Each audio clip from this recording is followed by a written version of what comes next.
বিশ্বজুড়ে ভয়াবহ রূপ নিয়েছে করোনা ভাইরাসের সংক্রমণ। কোভিড-19 প্রতি মিনিটে বাড়ছে মৃত্যুর সংখ্যা। বাংলাদেশেও বাদ যায়নি এর ভয়াল থাবা থেকে।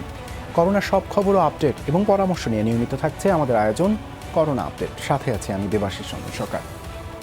গত 24 ঘন্টায় দেশে করোনা ভাইরাসে আক্রান্ত হয়ে মারা গেছেন 7 জন। এ নিয়ে মোট 152 জন প্রাণ হারালেন। স্বাস্থ্য অধিদপ্তরের ব্রিফিংয়ের তথ্য অনুযায়ী গত 24 ঘন্টায় আক্রান্ত হয়েছে 497 জন। সব মিলিয়ে আক্রান্তের সংখ্যা 5913 জন।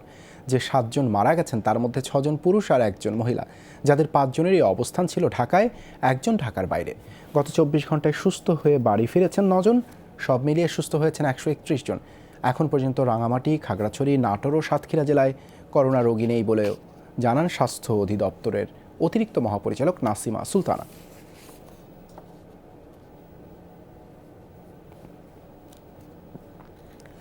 করোনা মোকাবেলায় ফ্রন্টলাইনার যোদ্ধা চিকিৎসক, নার্স ও টেকনোলজিস্টরা সবচেয়ে বেশি ঝুঁকির মধ্যে রয়েছেন। এ পর্যন্ত 295 চিকিৎসক, 116 নার্স সহ চিকিৎসা পেশায় নিয়োজিত মোট আক্রান্তের সংখ্যা 660, যা দেশের মোট আক্রান্তের শতকরা 11%। বাংলাদেশ মেডিকেল অ্যাসোসিয়েশন বিএমএ সোমবার এক প্রেস বিজ্ঞপ্তিতে এই তথ্য নিশ্চিত করেছে। এভাবে স্বাস্থ্যকর্মীরা আক্রান্ত হতে থাকলে দেশের চিকিৎসা সেবা ভেঙে পড়বে বলে শঙ্কা প্রকাশ করা হয়। স্বাস্থ্যকর্মীদের সুরক্ষায় বিএমএ কয়েকটি সুপারিশ দ্রুত বাস্তবায়নের দাবি জানায়। চিকিৎসক ও স্বাস্থ্যকর্মীদের জন্য মানসম্মত পিপিই, N95 মাস্ক নিশ্চিত করা, হাসপাতালের প্রবেশমুখে ট্রাজাস সিস্টেম চালু এবং আবাসন খাদ্য সরবরাহ নিশ্চিত করার দাবি জানানো হয়। করোনা ভাইরাসে বিশ্বজুড়ে মৃতের সংখ্যা 2,09,000 ছাড়িয়েছে। আক্রান্ত 30,27,000-এর বেশি।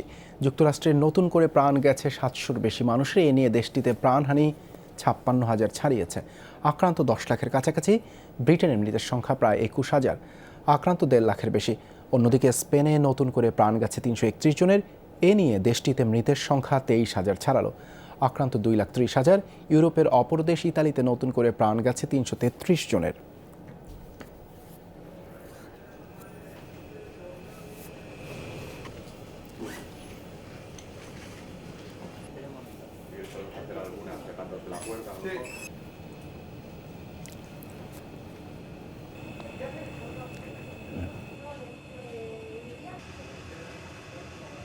দর্শক, করোনা মোকাবেলায় যুক্তরাষ্ট্রের চিকিৎসা ব্যবস্থা এবং সেখানকার পরিস্থিতি নিয়ে কথা বলতে আমাদের সাথে যোগ দিয়েছেন ক্রিডমোর হাসপাতালের চিকিৎসক জাকিয়া হোসেন।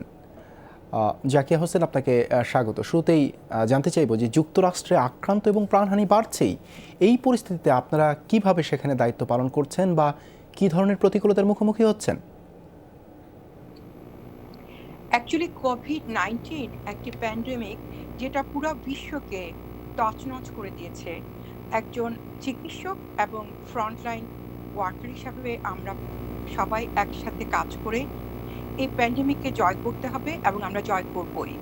এবং অ্যাকচুয়ালি যুক্তরাষ্ট্রে এখন এটা অ্যাডমিশনের হার অনেকটা কমে এসছে। আমি অ্যাকচুয়ালি নিউ ইয়র্কে প্র্যাকটিস করি, যেটা হচ্ছে নিউ ইয়র্কের জামাইকা এবং জ্যাকসন হাইটসে আমার দুটো প্রাইভেট অফিসে রয়েছে, যেটা epic centre new York city. হসপিটালে সাধারণত আমরা অনেক সিক পেশেন্টকে ট্রিট করি, বাট হসপিটালের অ্যাডমিশন রেট অনেক কমে এসছে। এবং আমরা প্রাইভেট প্র্যাকটিসে সাধারণত মাইল্ড সিমটম নিয়ে যারা আসে তাদেরকে ট্রিট করি এবং তাদেরকে আমরা অ্যাডভাইস করি কীভাবে বাসায় থেকে তারা ট্রিটমেন্ট নিয়ে তারা ভালো হতে পারে এবং বাসায় কিভাবে তারা তাদেরকে আইসোলেট করতে পারে এবং বাসায় যাদের অন্যান্য ফ্যামিলি মেম্বার রয়েছে তারা কিভাবে কোয়ারেন্টাইন করতে পারে এবং হেলথ এডুকেশন দিচ্ছি। আমরা সাধারণত টেলিমেডিসিন অথবা ভার্চুয়াল মেডিসিন মাধ্যমে আমরা তাদেরকে অ্যাডভাইস করছি, বিকজ এই কোভিড-19 মৃত্যুর হার এত বেশি, তাই সবাই অ্যাকচুয়ালি একটা প্যানিক অ্যাটাক এবং অ্যাংজাইটি ডিসঅর্ডারে ভুগছে। এই জন্য তাদের জন্য কাউন্সেলিংটাও খুব ইম্পর্টেন্ট। আর প্রতিবন্ধকতার কথা যেটা বলছেন, আমি যেহেতু নিউ ইয়র্কে প্র্যাকটিস করি, আমি প্রথম দিকে আমরা অনেক প্রতিবন্ধকতাই ফেস করেছি, বিকজ নিউ ইয়র্কে পপুলেশনের ঘনত্ব অনেক বেশি এবং নিউ ইয়র্কের লোকেরা মানে পাবলিক ট্রান্সপোর্টেশন ইউজ করে এবং মাল্টিকালচারাল লোকজন এখানে থাকে। এবং আমি একজন চিকিৎসক হিসেবে বলবো, আমাদের সিটি এই প্যান্ডেমিকের জন্য প্রথমে প্রস্তুত ছিল না। সেজন্য প্রথম দিকে আমরা অনেক কিছুই প্রতিবন্ধকতা ফেস করেছি। যেমন আপনারা সোশ্যাল মিডিয়াতে জানেন, আমরা পিপিএর স্বল্পতা ফেস করেছি, ভেন্টিলেটরের স্বল্পতা ফেস করেছি এবং অনেক সিটি থেকে অনেক এডুকেশন আমাদের কাছে ছিল না, বাট এখন আমরা সবাই একসাথে কাজ করছি এবং আমাদের মৃত্যুর হারও কমেছে এবং হসপিটাল অ্যাডমিশন রেটও কমেছে এবং মানে আমরা সবাই পরিস্থিতি কাজ করে পরিস্থিতি কিছুটা এখন আপনাদের নিয়ন্ত্রণের মধ্যে এবং সেটি উন্নতির দিকে যাচ্ছে। আপনার কাছে জানতে চাই জাকিয়া, সিঙ্গাপুরের একদল গবেষক বলছেন যে মে মাস থেকে বাংলাদেশ সহ বেশ কয়েকটি দেশ থেকে বিদায় নেবে করোনা ভাইরাস, আর ডিসেম্বরের মধ্যেই পুরো পৃথিবী থেকে নির্মূল হবে এটি, এমনটাই গবেষণায় বলা হচ্ছে। তো এ বিষয়ে আপনার মতামত জানতে চাচ্ছি। অ্যাকচুয়ালি আমাদের এখানে অনেক রিসার্চ হচ্ছে এবং এরকম কোনো ডেটা নেই যে এটা এই মে মাসের মধ্যে হঠাৎ করে চলে যাবে, বাট সবাই চেষ্টা করছে ভ্যাকসিন আবিষ্কার এবং অনেক কিছুই, এবং আমি মনে করি ভ্যাকসিন আবিষ্কারের আগ পর্যন্ত পুরোপুরি এটা চলে যাবে আমি এটার সাথে একমত না। বাট এই ভাইরাসটা এত নতুন, মাত্র 4 মাস যার বয়স, এবং অনেক কিছু আমরা শিখছি, অনেক চেঞ্জ আসবে এবং অনেক কিছু নতুন আমাদেরকে শিখতে হবে। বাট আমরা সবাই একসাথে কাজ করব এই কোভিড-19কে জয় করার জন্য, এটাই আমাদের উদ্দেশ্য। ধন্যবাদ ডাক্তার জাকিয়া হোসেন আমাদের সাথে নিউ ইয়র্ক থেকে যুক্ত হবার জন্য। দর্শক, করোনা আপডেটে নিচ্ছে একটা বিরতি, আমাদের সাথেই থাকুন।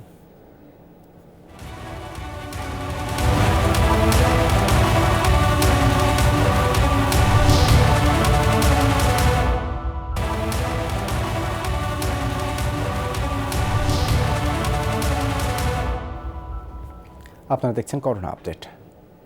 করোনা পরিস্থিতি স্বাভাবিক না হলে অন্তত সেপ্টেম্বর পর্যন্ত স্কুল কলেজ বন্ধ থাকবে বলে জানিয়েছেন প্রধানমন্ত্রী শেখ হাসিনা। সোমবার সকালে গণভবনে ভিডিও কনফারেন্সে বিভিন্ন জেলার সাথে মতবিনিময়ে কথা জানান তিনি। যারা ঋণ নিয়ে ব্যবসা করছেন তাদেরকে সুদ নিয়ে চিন্তা না করারও পরামর্শ দিয়েছেন প্রধানমন্ত্রী। এ সময় তিনি বলেন, দুর্দিনে শেরপুরের নাজিম উদ্দিনের ত্যাগ অনুকরণীয়। করোনা পরিস্থিতিতে করণীয় নিয়ে গণভবন থেকে রাজশাহী বিভাগের ৮ জেলার কর্মকর্তাদের সাথে মতবিনিময় করেন প্রধানমন্ত্রী। সমস্যা অর্থাৎ করোনা ভাইরাস। শুরুতেই প্রধানমন্ত্রী বলেন, দেশের মানুষ যাতে না খেয়ে কষ্ট না পায় সে বিষয়ে সবকিছুই করছে সরকার। আমাদের যারা সেবা দিচ্ছে, চিকিৎসা করছে, তাদের ভালো মন্দের দিকে আমরা নজর দিচ্ছি, তাদেরও যাতে সুরক্ষিত থাকে সেজন্য যথাযথ সুরক্ষা বা যা যা প্রয়োজন আমরা সেটা দিয়ে যাচ্ছি, ব্যবস্থা করে যাচ্ছি। দুর্যোগময় পরিস্থিতিতেও খাদ্য সংকট এড়াতে নিরাপত্তা নিশ্চিত করে কৃষিকাজ চালিয়ে যাওয়ার আহ্বান জানান প্রধানমন্ত্রী। এ সময় ব্যাংক ঋণের সুদের বিষয়ে ব্যবসায়ীদের চিন্তা না করার পরামর্শ দেন তিনি। যে যারা ইতিমধ্যে ঋণ নিয়ে ব্যবসা করেছেন কিন্তু এই করোনা ভাইরাসের কারণে এই কয় মাস সব কিছু বন্ধ দেখে আপনার হয়তো ঋণের সুদ বেড়ে গেছে, সেটার জন্য আপনারা চিন্তা করবেন না, কারণ এই সুদ এখনই নেওয়ার কথা না। আর আপনাদের সাথে এই মিটিংয়ের পরেই আমি আবার অর্থমন্ত্রীর সাথে বসবো, কাজে এই সুদগুলি যাতে স্থগিত থাকে এবং পরবর্তীতে কতটুকু মাফ করা যায় আর কতটুকু আপনারা নিয়মিত দিতে পারেন সেটা বিবেচনা করা হবে, কাজে সেটা নিয়ে কেউ দুশ্চিন্তায় ভুগবেন না। করোনা পরিস্থিতির উন্নতি না হলে স্কুল কলেজ বন্ধ রাখার বিষয়েও নির্দেশনা দেন প্রধানমন্ত্রী। আস্তে আস্তে আমাদের স্কুল আমরা এখন খুলবো না, স্কুল কলেজ শিক্ষা প্রতিষ্ঠান একটাও খুলবো না। সেটা আমরা কখন খুলবো? অন্তত সেপ্টেম্বর পর্যন্ত এই স্কুল কলেজ সবই বন্ধ থাকবে, যদি না এই করোনা ভাইরাস তখন অব্যাহত থাকে, কারণ যখন এটা থামবে আমরা তখনই খুলবো। দুর্যোগময় এই পরিস্থিতিতে শেরপুরের নজিমুদ্দিনের ত্যাগ সারা পৃথিবীতে এক অনন্য দৃষ্টান্ত বলেও উল্লেখ করেন প্রধানমন্ত্রী। তার সেই জমানো 10,000 টাকা সে তুলে দিয়েছে করোনা ভাইরাসে যারা ক্ষতিগ্রস্ত তাদের সাহায্যের জন্য। আমি মনে করি সারা বিশ্বে একটা মহৎ দৃষ্টান্ত তিনি সৃষ্টি করেছেন। এই যে একটা মহৎ উদারতা দেখালেন, তো বাংলাদেশের মানুষের মাঝে কিন্তু এখনও এই মানবিক বোধটা আছে, কিন্তু সেটা আমরা পাই কাদের কাছে? যারা নিঃস্ব তাদের কাছেই।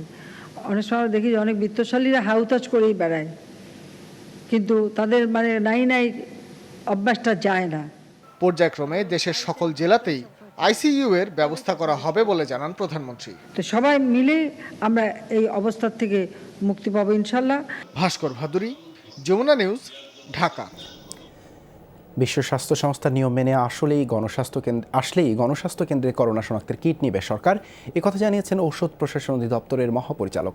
কিন্তু ডাক্তার জাফরুল্লাহ চৌধুরী অসত্য তথ্য দিয়ে মানুষকে বিভ্রান্ত করছেন বলে অভিযোগ করেছেন তিনি।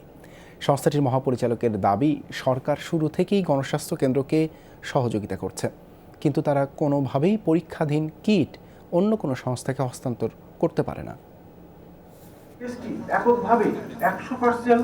করোনা রোগী শনাক্তের কিট এখন বিশ্বজুড়েই সোনার হরিণ। এমন সংকটে গণস্বাস্থ্য কেন্দ্রের গবেষক ডক্টর বিজন কুমার শীলের কিট উদ্ভাবনের ঘোষণা আসে। গত 18 মার্চ সরকারকে বিষয়টি জানায় সংস্থাটি। একদিন পর ওষুধ প্রশাসন অধিদপ্তর গণস্বাস্থ্য কেন্দ্রকে শর্ত সাপেক্ষে কিট উৎপাদনের অনুমতি দেয়। কুর্মিটোলা হাসপাতালে নমুনা পরীক্ষারও সুযোগ দেওয়া হয়। কিন্তু র্যাপিড টেস্ট কিট সরকার গ্রহণ করছে না এমন অভিযোগ করে রোববার সংবাদ সম্মেলন করে গণস্বাস্থ্য। দুপুরে তার উত্তর দেন ওষুধ প্রশাসন অধিদপ্তরের মহাপরিচালক। এটি কিন্তু অ্যাপ্রুভ কিট না, এটি হচ্ছে এখন একটা ট্রায়াল পর্যায়ের একটা কিট। এটি তো হ্যান্ড ওভার হয় না। এটি যখন পুরোপুরিভাবে অ্যাপ্রুভ হবে তখন আপনারা বড় করে অনুষ্ঠান করেন, সেখানে জাতীয় পর্যায়ে অনুষ্ঠান করেন, কোনো অসুবিধা নেই। কিন্তু এটি তো হয় না, সেজন্য আমরা সেখানে যাই নাই এবং তাদের আমরা নিষেধ করেছিলাম যে এটি না করার জন্য। সচিবালয়ে স্বাস্থ্য মন্ত্রণালয়ে অনুষ্ঠিত ব্রিফিংয়ে ওষুধ প্রশাসনের মহাপরিচালক জানান, পৃথিবীর কোনো দেশে র্যাপিড টেস্ট কিটের অনুমোদন দেয়নি বিশ্ব স্বাস্থ্য সংস্থা। ওনারা যেটা উদ্ভাবন করেছেন সেটির বিষয়ে কিন্তু আমাদের বিন্দুমাত্র কোনো নেতিবাচক অবস্থান নেই এবং আমরা যে ফ্যাসিলিটেট করার চেষ্টা করেছি সেটি কিন্তু আপনাদের আমরা বলেছি। বাট কখন ব্যবহার হবে সেটি পরের বিষয়। বাট এই মুহূর্তে পৃথিবীর অধিকাংশ দেশে, প্রায় কোনো দেশে এই র্যাপিড টেস্ট কিট ব্যবহার হচ্ছে না। ঘুষ নেওয়া প্রসঙ্গ নিয়ে ডাক্তার জাফরুল্লাহর বক্তব্যকে আপত্তিকর বলছেন মহাপরিচালক।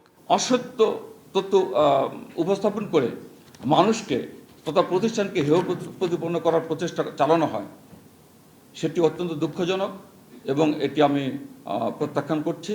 সাংবাদিকদের এক প্রশ্নের জবাবে স্বাস্থ্য মন্ত্রণালয়ের মিডিয়া সেলের প্রধান জানান, 25টি ল্যাবে করোনা রোগী শনাক্তের পরীক্ষা হচ্ছে। প্রায় শতভাগ সঠিক এমন লক্ষাধিক কিট সরকারের কাছে মজুদ আছে। আমাদের 1 লাখের উপরে কিন্তু মজুদ আছে এবং প্রতিনিয়তই কিন্তু আমরা এটা পেতে থাকি, বিতরণ হয়, পেতে থাকি। কাজেই ঘাটতির কোনো আশঙ্কাই নেই।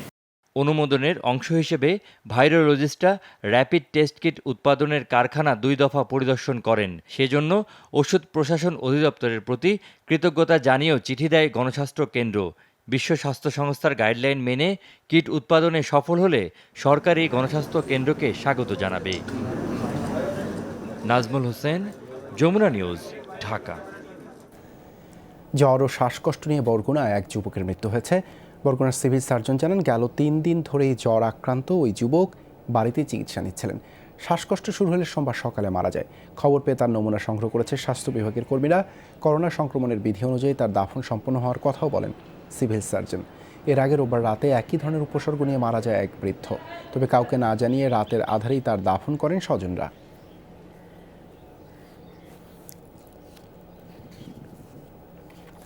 রমজান উপলক্ষে রাজধানীর পাড়া ও মহল্লার নিত্যপণ্যের দোকানগুলো খোলা রাখার সময় 2 ঘন্টা বাড়িয়েছে ডিএমপি। এখন থেকে বিকেল 4টা পর্যন্ত দোকান খোলা রাখা যাবে। সোমবার বিকেলে ডিএমপির এক নির্দেশে জানানো হয়, সকাল 6টা থেকে বিকেল 4টা পর্যন্ত খোলা রাখা যাবে পাড়া মহল্লার ভোগ্যপণ্যের দোকান। তবে স্বীকৃত কাঁচা বাজার ও সুপার শপসমূহ পূর্বের ন্যায় প্রতিদিন সকাল 6টা থেকে বিকেল 6টা পর্যন্ত খোলা থাকবে। এছাড়া নামকরা রেস্তোরাঁগুলোতে আজ মঙ্গলবার থেকে ইফতারির জন্য খাদ্য সামগ্রী বিক্রি করতে পারবে। সামাজিক দূরত্ব বজায় রাখার শর্ত জুড়ে দেয় ডিএমপি। একই সাথে ফুটপাতে কোনো ধরনের ইফতারির পসরা বসিয়ে প্রদর্শন ও ক্রয় বিক্রয় নিষেধ বলেও জানায় ডিএমপি। করোনা সতর্কতার মধ্যে অনেকে বের হচ্ছেন রাস্তায়। শারীরিক দূরত্ব নিশ্চিত করতে ঢাকার বিভিন্ন স্থানে প্রতিদিনের মতো চলছে সেনাবাহিনীর অভিযান। সোমবার সকাল থেকে রাজধানীর বিভিন্ন পয়েন্টে চেকপোস্ট বসিয়ে তল্লাশি চালাচ্ছে পুলিশ ও সেনা সদস্যরা। আইন শৃঙ্খলা রক্ষাকারী বাহিনী তৎপর থাকলেও মানুষের মধ্যে করোনা সতর্কতা মানার বিষয়ে উদাসীনতা রয়েছে। ঘরের বাইরে বের হওয়া অনেককেই পড়তে হচ্ছে পুলিশের জেরার মুখে। রাজধানীর বিভিন্ন সড়কে গণপরিবহন না চললেও ব্যক্তিগত গাড়ি চলাচল করছে অনেক।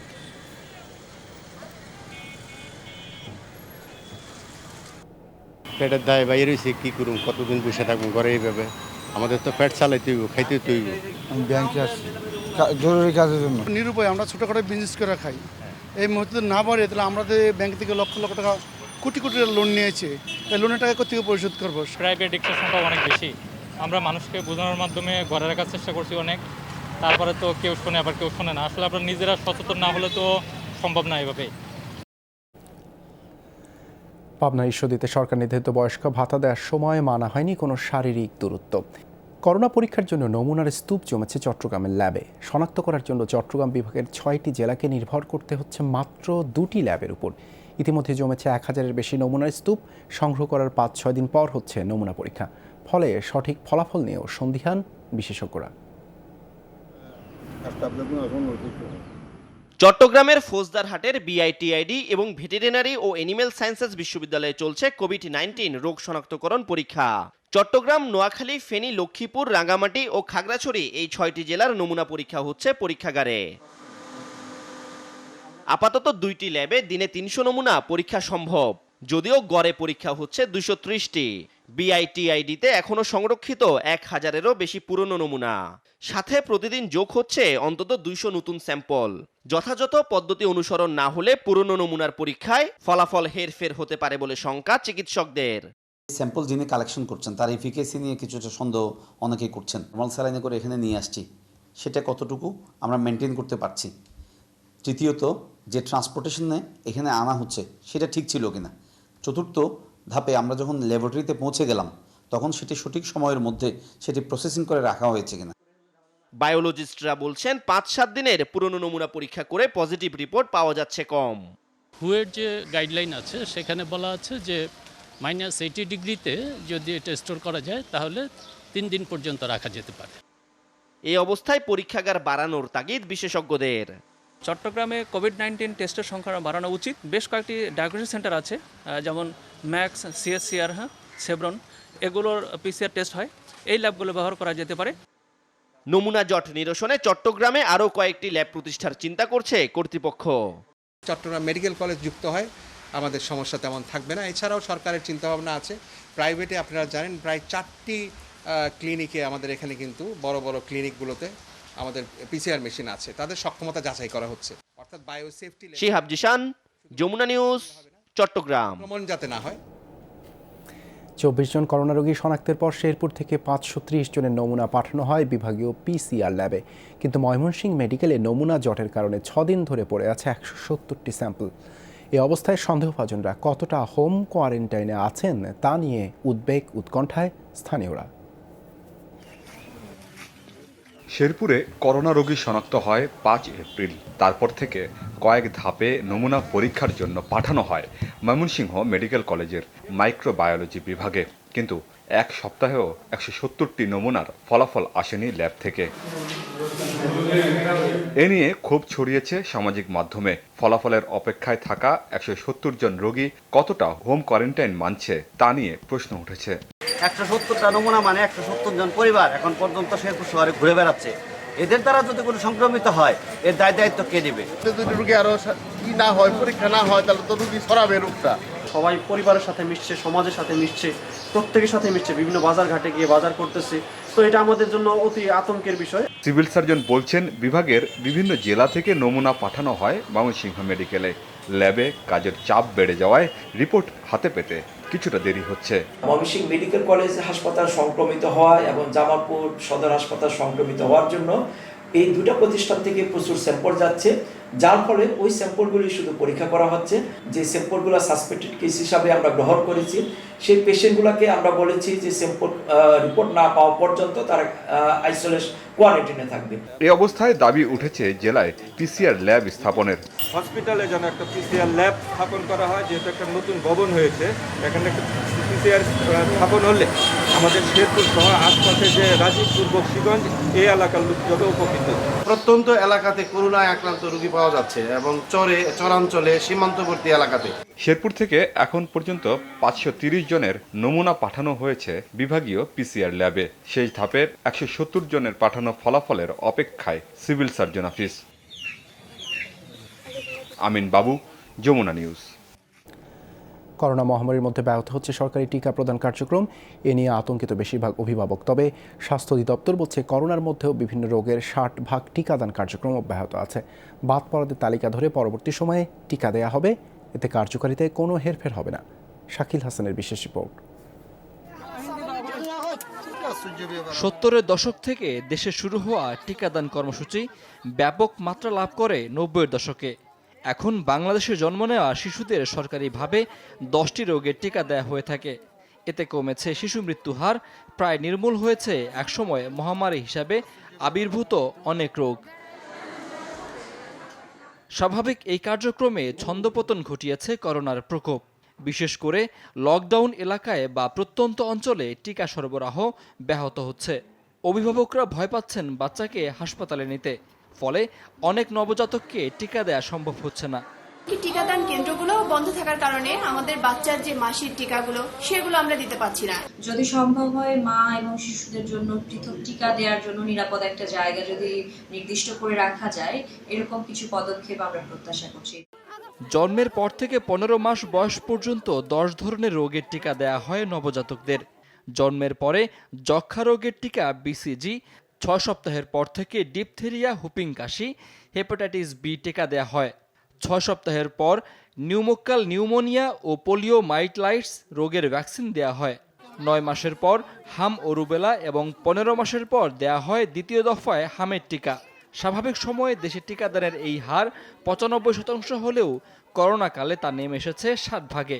যদি সরকার কর্তৃক লকডাউন ঘোষণা করা হয়, তাহলে সেই ক্ষেত্রে আমরা ওই এলাকায় তখন বা ওই নির্দিষ্ট জায়গায় আমরা টিকাদান কর্মসূচিটা বন্ধ রাখবো। ট্রেনিংয়ের আওতায় থাকার জন্য এই শিশুগুলি আসলে বাদ পড়ার সম্ভাবনা কম, হয়তো এখন কিছুটা কম হচ্ছে। আমরা মনে করছি যে 50 to 60% আমরা কভারেজ দিতে পারছি। শিশু বিশেষজ্ঞরা বলছেন করোনার কারণে খানিকটা দেরি হলেও টিকার কার্যকারিতা নষ্ট হবে না। স্বাস্থ্যকেন্দ্রে কিন্তু ওরকম না যাওয়াই ভালো, একটু দেরি হলেও কোনো সমস্যা নাই। এই ইপিআই শিডিউলে 1 বছরের মধ্যে যে কোনো সময় টিকা দিলে সেই সময় টিকাটা আস্তে আস্তে টিকা যেতে পারে। 4 থেকে 6 সপ্তাহ পর্যন্ত একটা টিকার ইন্টারভ্যাল থাকে। তবে সবগুলো টিকা যাতে সব শিশুই পায় তার জন্য কঠোর তদারকির পরামর্শ দিয়েছেন বিশেষজ্ঞরা। শাকিল হাসান, যমুনা নিউজ, ঢাকা। করোনা মহামারীতে জীবনের ঝুঁকি নিয়ে লড়ছে পুলিশ, সহকর্মী আক্রান্তের খবরেও হারাচ্ছে না মনোবল। কিন্তু তাদেরও আছে পরিবার, স্ত্রী, সন্তান, এমনকি নিজের জীবনের ঝুঁকি। অথচ সবার জন্য ন্যূনতম সুরক্ষা নিশ্চিত করা যায়নি এখনও। দুর্যোগে কিভাবে কাটে একজন সাধারণ পুলিশ সদস্যদের দিন, তাই জানার চেষ্টা করেছেন সহকর্মী রিয়াজ রাহান। ছবি তুলেছেন মেহেদি মিরাজ। কিছু মানুষের নাকি আবেগ থাকতে নেই, জাকির বোধ হয় তাদেরই দলে। তবুও যাপিত জীবনের একটা গল্প আছে তার। কর্তব্য কর্মে সদা প্রস্তুত, ঝুঁকি নিয়েই নাগরিকদের ঝুঁকি মুক্ত রাখতে পথে নামার তাড়া। তাই 100 মাইল দূরে স্ত্রী সন্তান রেখেই মানুষ বাঁচানোর যুদ্ধ তার নিত্যদিনের। করোনা দুর্যোগে সেই যুদ্ধ আরও কঠিন। চাকরি নিয়েছি 98 সালে, 2000 সালে বিয়ে করছি, 2002 সালে বাচ্চা প্রথমটা হয়েছে। ব্যস্ত চাকরি, পরিবারে তেমন বেশি সময় দেওয়া যায় না, দেয় মাঝে মাঝে। দেখতে তো ইচ্ছা করি, দেখতে ইচ্ছা করলে তো এখন কিছু করার নাই। করোনার লেগে তো কোনো দিক যাওয়া যায় না, আবার ছুটিও বন্ধ করে রাখছে। 3 মাস আগে ছুটিতে যাবার কথা ছিল জাকিরের, কিন্তু কর্তব্য সবার আগে, তাই ছুটিতে আর যাওয়া হয়নি। পরিবার থেকে তো হেরা তো আর এই জিনিসটা বোঝে না। হেরা তো, আমরা তো চাকরি করি, ওই বাধা ওইটা তো আর বোঝে না। শুধু বাড়িতে আসতে বাড়িতে তো বললেই যাওয়া যায় না। যাওয়ার চিন্তা ভাবনা করি না, কারণ এই অবস্থা বাড়িতে যাওয়ার চিন্তা ভাবনা করি না। আমরা ঢাকায় থাকি আর আসি, এখানে ডিউটি মিউটি করি, জনগণের সেবা করি। সিনিয়র কর্মকর্তাদের দেয়া রুটিনে দায়িত্ব পালন করতে হয়। শারীরিক দূরত্ব নিশ্চিত থেকে করোনা আক্রান্ত রোগীর দেখভাল সবই থাকে সেই রুটিনে। ফোন পাইলে আমরা ওদের বাসায় যাইয়া লকডাউন করে ওদেরকে বুঝাইয়া বইলা দিয়ে আসি, ওরা যে বাইরে না যায়, ওদের বাইরে যে কোনো লোকজন না যায়, ওই আশেপাশে বাসাতে মাইক দিয়ে অনুরোধ করে বলে আসি ওই বাসার পাশে কেউ যাবেন না। রুগী থাকলে ওইরকম রুগী যদি হাসপাতালে যাওয়ার ইচ্ছা করে তাহলে হাসপাতালে নিয়ে যাই। প্রতিদিনই কোনো না কোনো সহকর্মীর আক্রান্তের খবর আসে। মনোবলটা কতক্ষণ আর ঠিক রাখা যায়? ন্যূনতম সুরক্ষার ব্যবস্থা থাকলে অবশ্য তাতেও আপত্তি নেই। সরকার ইচ্ছা করলে অনেক কিছু করতে পারতো, কারণ করোনার সময় আমরা বাইরে থাকি, মানুষের সেবা করি, এত কষ্ট করি, আমাদের জন্য একটা আলাদা ইচ্ছা করলে কিছু একটা করতে পারতো। না, আমরা ওরকম কিছু পাই নাই। দিনান্তে ক্লান্তির সঞ্চয় নিয়ে নেড়ে ফেরা, নেড়ে বলতে ব্যারাক, একটি কক্ষে যেখানে প্রায় 40 জনের বসবাস। বিশ্রামের আগে সেখানে বসেই স্ত্রী সন্তানের খবর নেয়ার চেষ্টা। ভালো আছেন? এই চরম দুর্যোগের মুহূর্তে জাকিরিরাই আমাদের শক্তি, বাংলাদেশ পুলিশের প্রতিচ্ছবি। নানা সংকটে জাকিরিরা নির্ঘুম থাকেন বলেই নিরাপদ থাকে 16 কোটি মানুষ। রিয়াজ রায়হান, যমুনা নিউজ, ঢাকা। দর্শক, করোনা আপডেটে নিচ্ছে আরও একটা বিরতি, আমাদের সাথেই থাকুন।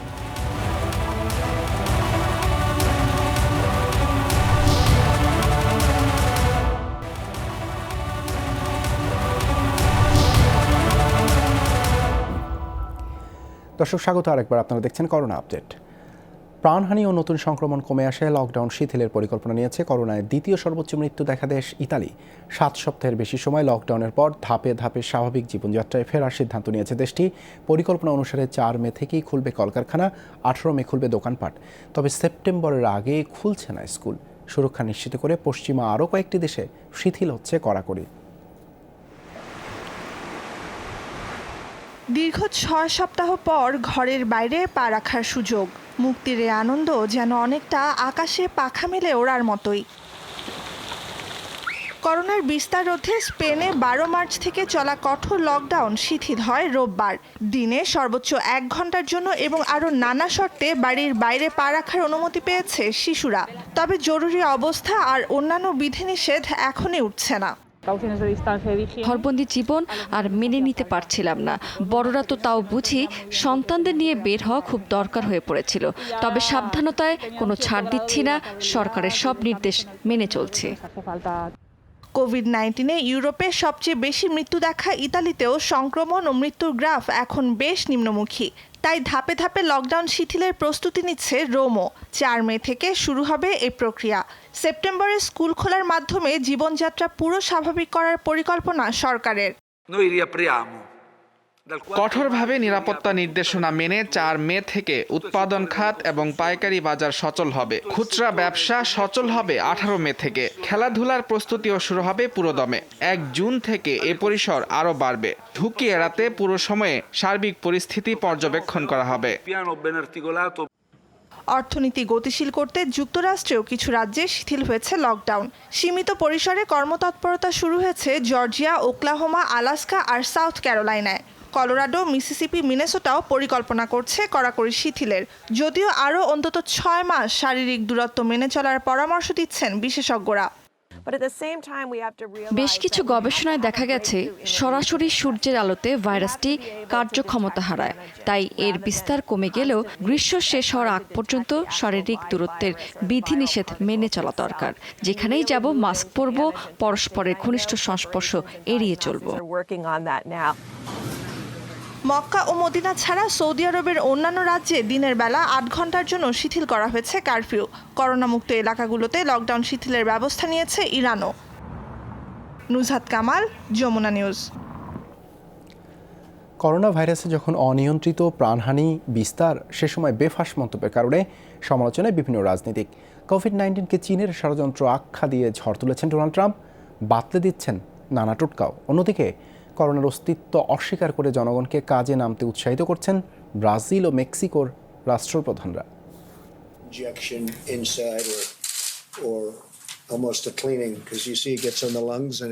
জীবাণুনাশক প্রয়োগের মাধ্যমে করোনা রোগীর ফুসফুস পরিষ্কারের টোটকা দিয়ে বিশ্বজুড়ে শোরগোল ফেলে দিয়েছেন মার্কিন প্রেসিডেন্ট। এর ফলে রাতারাতি প্রেসিডেন্টের বদলে স্বাস্থ্য বিভাগের প্রধান গ্রহণ করলেন বিবৃতি প্রদানের দায়িত্ব। এর আগে চীনের পরীক্ষাগারে বানানো কোভিড-19 ভাইরাস, ডোনাল্ড ট্রাম্পের এই বেফাঁস মন্তব্যে উঠে সমালোচনার ঝড়। Apply light and heat to cure. খাপছাড়া বলির জন্য বরাবরই ট্রাম্পের কুখ্যাতি। তবে মহামারীর সংকটকালেও করোনার অস্তিত্ব মানতে নারাজ কোনো কোনো রাষ্ট্রনেতা। রীতিমতো জনসমক্ষে তারা চালাচ্ছেন সেই প্রচার। আমাকে আইস হকি খেলা থেকে আটকাতে চান? বুঝতে পারছি না কেন। এখানে কোনো ভাইরাস নেই। আপনারা কি করোনা উড়ে বেড়াতে দেখেছেন? আমি তো একটাকেও দেখলাম না। লাতিন আমেরিকার রাষ্ট্রপ্রধানরা যেন একটু বেশি বেপরোয়া। লকডাউনের বিধিনিষেধ তো মানছেনই না, উল্টো দরিদ্র দেশগুলোর রাষ্ট্রপ্রধানরাই কাজে নামতে উদ্বুদ্ধ করছেন জনতাকে। ব্রাজিলের প্রতি আমার অগাধ বিশ্বাস। কোনো সমঝোতায় রাজি নই। দেশকে সচল করতে ঘর থেকে বের হন। নতুন ব্রাজিল গড়ার লক্ষ্যে সবাই কাঁধে কাঁধ মিলিয়ে কাজ করব। কাজ না করলে আগামীকাল আমরা টিকতে পারবো না। জানি তাতে রোগ সংক্রমণের পরিমাণ বাড়বে, কিন্তু মেক্সিকোর জন্য কোনো কর বা শুল্ক মওকুফ হবে না। আমাদের কোনো কলকারখানা বা ব্যবসায়িক প্রতিষ্ঠানকে দেয়া হবে না বেইল আউট। বিশ্বের প্রত্যেক দেশে কড়াকড়ি আরোপ করা হলেও বিধিনিষেধ অমান্যের তালিকায় শীর্ষে খোদ রাষ্ট্রপ্রধানরা। সেই তালিকায় রয়েছে উত্তর কোরিয়া থেকে ক্যাম্বোডিয়া, জিম্বাবুয়ে থেকে তুর্কমেনিস্তানের রাজনীতিক। মৌলি ইসলাম, যমুনা নিউজ। কোভিড-19-এর উৎসস্থল চীনের উহানে হাসপাতাল থেকে ছাড়া পেয়েছেন ভাইরাস আক্রান্ত সব রোগী। রোববার এক সংবাদ সম্মেলনে এই দাবি করে চীনের জাতীয় স্বাস্থ্য কমিশন। দেশটিতে এ পর্যন্ত সুস্থ হয়ে বাড়ি ফেরা মানুষের সংখ্যা ৭৭,৫০০। সংস্থাটির মুখপাত্র জানান, শহরটিতে পরবর্তীতে যেন ভাইরাসটি ছড়ানোর সুযোগ না পায় তা নিশ্চিতে নানা ব্যবস্থা নিচ্ছে কেন্দ্রীয় সরকার। অবশ্য উহান ভাইরাস মুক্ত দাবি করা হলেও চীনের অন্যান্য অঞ্চলে এখনও চিকিৎসাধীন আক্রান্ত হাজারো মানুষ। এদের মধ্যে উপসর্গবিহীন রোগী ১,০০০-এর বেশি। বেইজিং বলছে এখন করোনা আক্রান্তদের বেশিরভাগই বিদেশে থাকাকালীন অসুস্থ হয়েছেন। ডিসেম্বরে চীনে প্রথম শনাক্তের পর নোভেল করোনা ভাইরাসে দেশটিতে আক্রান্ত হয়েছেন প্রায় ৮৩,০০০ মানুষ। ৩ মাসে ৪,৫০০ প্রাণহানির পর মার্চে নিয়ন্ত্রণে আসে পরিস্থিতি। বিদেশ ফেরত ১৬০০-রও বেশি মানুষের দেহে কোভিড-19 শনাক্ত হয়েছে। ৯৫০ ব্যক্তি সুস্থ হয়েছেন, বাকিরা চিকিৎসাধীন। এদের মাধ্যমে রোগটি যেন না ছড়ায় তা নিশ্চিত করা এখন লক্ষ্য। উপসর্গবিহীন করোনা আক্রান্তদের শনাক্তের সর্বোচ্চ চেষ্টা চলছে। সন্দেহভাজনদের আইসোলেশনে সার্বক্ষণিক পর্যবেক্ষণে রাখা হয়েছে। একবার স্প্রে করলে করোনা ভাইরাস থেকে মিলবে ৯০ দিনের সুরক্ষা। ভাইরাস ধ্বংসে এমনই এক জীবাণুনাশক আবিষ্কার করেছেন হংকং বিশ্ববিদ্যালয়ের গবেষকরা। দীর্ঘ ১০ বছরের চেষ্টায় তৈরি জীবাণুনাশক স্প্রে করলে এক ধরনের প্রলেপ তৈরি হয় যা প্রায় ৩ মাস সক্রিয় থেকে জীবাণু ধ্বংস করবে। আগামী মাসেই বাণিজ্যিকভাবে বাজারে ছাড়বে ম্যাপ 1 নামের এই জীবাণুনাশক। অদৃশ্য ভাইরাস কোভিড-19 থেকে বাঁচার একমাত্র স্বীকৃত উপায় জীবাণুমুক্ত থাকা, যে কারণে সাবান, ব্লিচিং পাউডার, অ্যালকোহলের মতো জীবাণুনাশকের ব্যবহার বহুগুণে বেড়েছে বিশ্বজুড়ে। বারবার স্প্রে করে চলছে নিত্য ব্যবহার্য জিনিস আর চারপাশ ভাইরাস মুক্ত রাখার চেষ্টা। হংকংয়ের গবেষকদের দাবি, MAP-1 নামের এই জীবাণুনাশক একবার স্প্রে করলে নিশ্চিন্ত থাকা যাবে ৯০ দিন পর্যন্ত। নোভেল করোনা ভাইরাস সহ যে কোনো ভাইরাস বা ব্যাকটেরিয়া থেকে মিলবে দীর্ঘমেয়াদী সুরক্ষা। প্রলেপটি নানা ধরনের ভাইরাস ধ্বংস করতে সক্ষম, হোক সেটি করোনা, ফ্লু অথবা নোভেল ভাইরাসের মতো কিছু। এটি ব্যবহারের পর ৩ মাস পর্যন্ত সুরক্ষিত থাকবেন আপনি। ২০০৩-এ সার্স ভাইরাসের প্রকোপের পর বিশেষ ধরনের এই জীবাণুনাশক তৈরির পরিকল্পনা করে হংকং বিশ্ববিদ্যালয়ের গবেষক দলটি। দীর্ঘ ১০ বছরের গবেষণা শেষে সম্প্রতি আসে সাফল্য। স্প্রে করার পর MAP-1 একটি প্রলেপের মতো লেগে থাকে। শুকিয়ে গেলেও অন্য জীবাণুনাশকের মতো নিষ্ক্রিয় হয় না এটি, বরং হাতের স্পর্শ পেলেই স্বয়ংক্রিয়ভাবেই জীবাণু ধ্বংসের কাজ করে। লিফটের বাটন এবং যে কোনো ধরনের হাতলে এর কার্যকারিতা প্রমাণিত, দাবি উদ্ভাবকদের। স্প্রের মাধ্যমে মূলত লাখ লাখ সূক্ষ্ম ক্যাপসুল ছড়িয়ে দেয়া হয়। প্রলেপের ওপর যখনই কারো হাতের ছোঁয়া লাগবে, বাড়তি তাপমাত্রা টের পেয়ে স্বয়ংক্রিয়ভাবে এসব ক্যাপসুল থেকে জীবাণুনাশক বেরিয়ে আসবে। হাত সরিয়ে নেয়ার পর আবারও আগের অবস্থায় ফিরে যাবে ক্যাপসুলগুলো। এভাবে দীর্ঘ সময় ধরে সুরক্ষা সম্ভব। হংকংয়ের বিভিন্ন হাসপাতালে এরই মধ্যে পরীক্ষা নিরীক্ষা শেষ হয়েছে সম্পূর্ণ নতুন ধরনের এই জীবাণুনাশকের। পরীক্ষামূলকভাবে নিম্ন আয়ের অনেক মানুষের বাড়িতেও ছিটানো হয়েছে এটি। সব পরীক্ষা সফল হওয়ায় ফেব্রুয়ারিতে বাণিজ্যিকভাবে MAP-1 ব্যবহারের অনুমতি দেয় কর্তৃপক্ষ। এরই মধ্যে হংকং বিশ্ববিদ্যালয়ের সহযোগী প্রতিষ্ঠান যার ম্যাজিকে শুরু হয়েছে উৎপাদন। উদ্ভাবকদের আশা, আগামী মাসেই হংকংয়ের দোকানগুলোতে মিলবে MAP-1। মুজরাবিন তারেক, যমুনা নিউজ। দক্ষিণ আফ্রিকায় করোনা ভাইরাসে সংকটে থাকা মানুষদের সহায়তায় প্রবাসীদের উদ্যোগে গঠিত হয়েছে বিশেষ তহবিল। জরুরি ঔষধ ও খাদ্য সরবরাহ করা হবে এই তহবিল থেকে। এদিকে আর্থিক সংকট মোকাবেলায় সহায়তা কামনায় স্পেনের প্রবাসী ব্যবসায়ীদের। বিশ্বের অন্যান্য দেশের মতো দক্ষিণ আফ্রিকাতেও বিস্তার করেছে প্রাণঘাতী করোনা ভাইরাস। কোভিড-19-এর প্রকোপে দেশটিতে আক্রান্ত প্রায় ৫,০০০ মানুষ। টানা লকডাউনের ফলে চরম আর্থিক সংকটের মুখে পড়েছেন দেশটির ক্ষুদ্র এবং মাঝারি ব্যবসায়ীরা, যাদের মধ্যে অনেক প্রবাসীও রয়েছেন। এ অবস্থায় তাদের সহায়তায় এগিয়ে এসেছে প্রবাসী বাংলাদেশিদের সংগঠন বাংলাদেশ কমিউনিটি অফ কেপটাউন। আমরা এই দুর্যোগপূর্ণ অবস্থায় কোভিড-19 এই করোনা ভাইরাসের সমস্যা আমাদের ক্যাপটাউন লকডাউন, কিন্তু আলহামদুলিল্লাহ আমাদের বাংলাদেশি দোকান ম্যাক্সিমামই খোলা আছে। লকডাউনের সংকটে পড়েছেন স্পেন প্রবাসী ব্যবসায়ীরাও। ইউরোপের বিভিন্ন দেশে প্রবাসীদের সহায়তায় বিভিন্ন সংগঠনে গেলেও তা পর্যাপ্ত নয় বলে জানান ভুক্তভোগীরা। মীর মুশফিকা হাসান, যমুনা নিউজ। যুক্তরাষ্ট্রে স্থায়ী অভিবাসনের অনুমতি বা গ্রিন কার্ড স্থগিত রাখার সিদ্ধান্তে উদ্বিগ্ন প্রবাসী বাংলাদেশিরা। তাদের সংখ্যা মহামারীর অজুহাতে নিজের অভিবাসন বিরোধী নীতি বাস্তবায়ন করতে চান প্রেসিডেন্ট ট্রাম্প। নভেম্বরে নির্বাচন সামনে রেখে নিষেধাজ্ঞাকে রাজনৈতিক রূপ দেওয়ার সম্ভাবনাও দেখছেন তারা। ট্রাম্প প্রশাসন আপাতত 2 মাসের জন্য স্থগিতাদেশের কথা বললেও অনেক অভিবাসীর সংখ্যা দীর্ঘায়িত হবে নিষেধাজ্ঞা। লকডাউনের প্রভাবে বেকারের সংখ্যা লাফিয়ে লাফিয়ে বাড়ছে যুক্তরাষ্ট্রে। কেবল গেল সপ্তাহে নতুন করে কর্মহীনের তালিকায় নাম লিখিয়েছেন 44 লাখ মার্কিনী। মার্চে লকডাউন শুরুর পর থেকে সংখ্যা 2.5 কোটির বেশি। কর্মসংস্থানের নজিরবিহীনের সংকট কাটাতে অভিবাসীদের কিছু সুবিধা স্থগিত করেছেন প্রেসিডেন্ট ডোনাল্ড ট্রাম্প। আপাতত 2 মাসের জন্য বন্ধ রাখা হয়েছে গ্রিন কার্ড দেয়া। In order to protect our great American workers, I've just signed an executive order temporarily suspending immigration. এমন সিদ্ধান্তে বিপাকে পড়েছেন গ্রিন কার্ডের জন্য আবেদনকারী বাংলাদেশিরা। তাদের শঙ্কা, মহামারী আর বেকারত্বের অজুহাতে নিজের অভিবাসন বিরোধী পরিকল্পনা বাস্তবায়নের চেষ্টা করছেন ট্রাম্প। নভেম্বরের প্রেসিডেন্ট নির্বাচনের আগে অভিবাসীদের জন্য বিধিনিষেধ প্রত্যাহার হবে না বলেও ভয় অনেকের। এই সংবাদটা আমাদের ইমিগ্রেন্ট কমিউনিটির জন্য খুব বড় একটা দুঃসংবাদ। এটা ইলেকশন ইয়ার, প্রেসিডেন্টের জন্য রি-ইলেকশন ইয়ার, এন্ড প্রেসিডেন্ট এই ইমিগ্রেশন ইস্যুটাকে ওর বেস, ওর সাপোর্টারদের সামনে অন্যভাবে তুলে ধরে। স্থগিতাদেশটা অবশ্যই উদ্বেগের বিষয়ে, খুবই চিন্তিত আছি। আমি নিজেই আমার পরিবারের জন্য, আমার ভাই, আমার পরিবার, আমার আত্মীয়স্বজন, ওদের জন্য আমি অ্যাপ্লাই করেছি। তাদেরও আসার সময় হয়ে আসছে। অবশ্য আইনজীবীরা বলছেন গ্রিন কার্ড স্থগিত রাখার সিদ্ধান্ত নিয়ে এখনই উদ্বিগ্ন হওয়ার কিছু নেই, কারণ যুক্তরাষ্ট্রে অবস্থানরত অভিবাসীদের উপর এখনই এই সিদ্ধান্তের কোনো প্রভাব পড়ছে না। নতুন করে স্থায়ী অভিবাসনের জন্য অনুমতি চেয়ে আবেদন না করতে পারলেও চালু থাকবে অস্থায়ী ভিসা।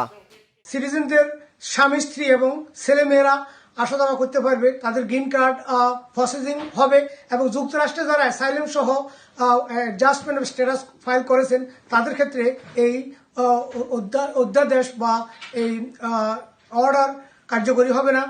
ট্রাম্পের স্থগিতাদেশে বেশি প্রভাব পড়বে পরিবারের সদস্যদের জন্য স্থায়ী ভিসা সংগ্রহে। বাবা মা, স্ত্রী, সন্তান, ভাই বোন এসব ক্যাটাগরিতে গেল বছর প্রায় 2.5 লাখ গ্রিন কার্ড দেয় যুক্তরাষ্ট্র।